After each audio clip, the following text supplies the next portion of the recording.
Nanay Guillerma. Sa ngalan sa itong halangdong Arsobispo sa Davao, Romulo G. Valles, inubanan sa pagtudlo sa amuang Kura Paruko sa San Antonio de Padua Parish, si Padre Amado Arroyo.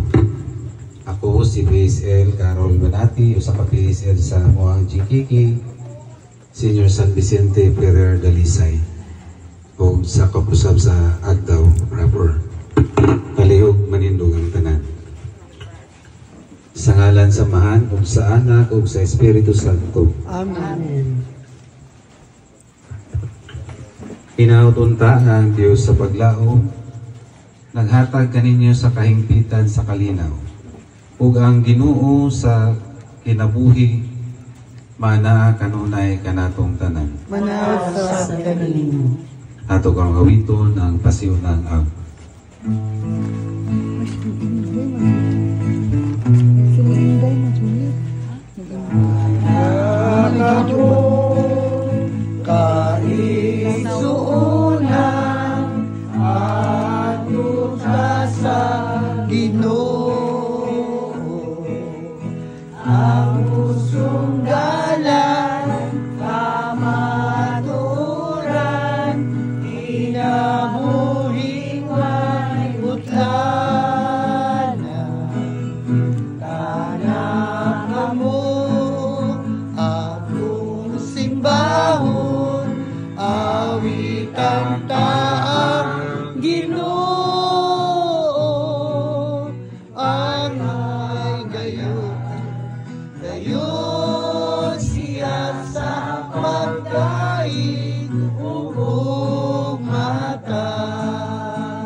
Ikaw ang kadasig, ikaw ang kalingon, ikaw ang paglaom karon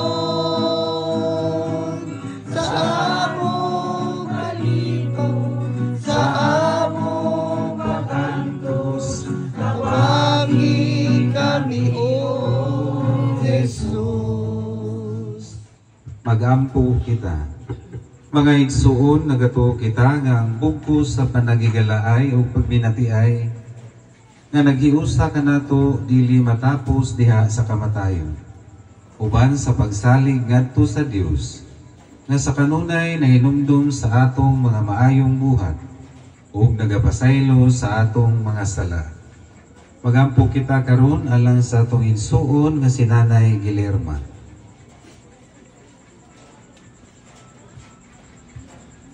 Ginoo nga among Dios, ang kamatayon sa among igsuon nga si Nanay Guillerma nagpadayag sa kamatuoran kung unsa kamubo ang among kinabuhi ning kalibutan.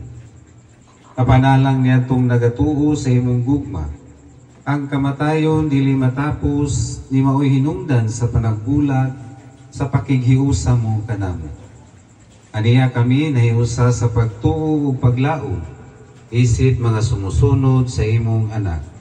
Ipadangat kanamo ang kahayag sa pagkabanhaw ni Kristo. Niining panahon sa pagsulay o pagbangutan, samtang nagaampo kami alang sa mong igsuon na si Nanay Guillerma ug sa tanang nahigugma kaniya.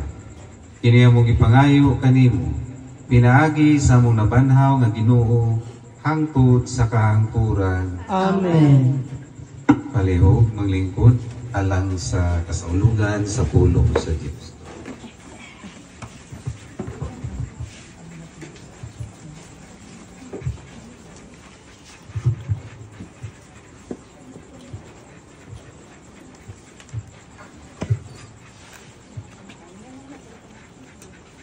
Tinutlo gikan sa ikaduhang sulat ni San Pablo ngadto sa taga Corinto.